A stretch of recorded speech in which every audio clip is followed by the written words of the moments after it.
बहुत समय पहले बादलों के ऊपर एक जादुई दुनिया थी, परियों का लोक, जहां हर चीज चमकती थी, हर दिल में जादू था। उसी लोक में दो परियां रहती थीं।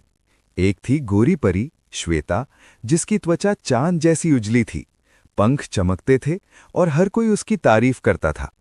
दूसरी थी काली परी काव्या, जिसकी त्वचा गहरी रात जैसी थी, लेकिन उसकी आंखों में दया, समझ और सच्चा प्यार भरा था। दोनों ने साथ जन्म लिया था, साथ उड़ना सीखा, साथ जादू करना सीखा। लेकिन जैसे जैसे वे बड़ी हुईं, परियों का लोक बदलने लगा। सब श्वेता की सुंदरता की बातें करते, तुम सबसे खूबसूरत परी हो, और काव्या को बस चुपचाप देखा जाता या कभी-कभी नजरअंदाज कर दिया जाता। बड़ा दर्द। काव्या अकेले में सोचती, क्या मेरी कीमत सिर्फ रंग से तय होती है? वो रोज जंगल में जाकर घायल पक्षियों को ठीक करती, रोते बच्चों के सपने सजाती, लेकिन कोई उसका नाम नहीं जानता था। संकट का दिन। एक दिन परियों के लोक पर बड़ा खतरा आ गया। अंधकार राक्षस ने जादुई रोशनी चुरा ली। पूरा लोक अंधेरे में डूब गया। राजा ने घोषणा की कि जो भी लोक को बचाएगा वही सच्ची महान परी कहलाएगी। श्वेता की कोशिश। श्वेता आगे बढ़ी।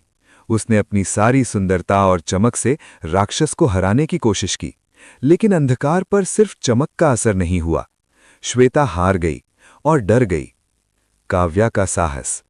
तभी काव्या आगे आई। उसने कहा, अंधेरे को हराने के लिए रोशनी नहीं, हिम्मत और सच्चाई चाहिए। उसने राक्षस से लड़ाई नहीं की, उससे बात की, उसके दर्द को समझा, उसके अकेलेपन को महसूस किया। राक्षस की आंखों से आंसू बहने लगे, अंधकार पिघलने लगा, लोक में फिर से रोशनी फैल गई। सब हैरान रह गए। सच्चाई की जीत।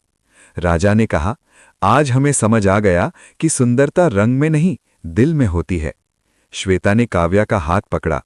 मुझे माफ कर दो, आज तुमने मुझे भी सिखाया। उस दिन के बाद काली परी और गोरी परी दोनों को बराबर प्यार मिला, और परियों के लोक में एक नया नियम बना। जी हां, क्या? कि किसी की पहचान उसके रंग से नहीं, उसके कर्म से होती है।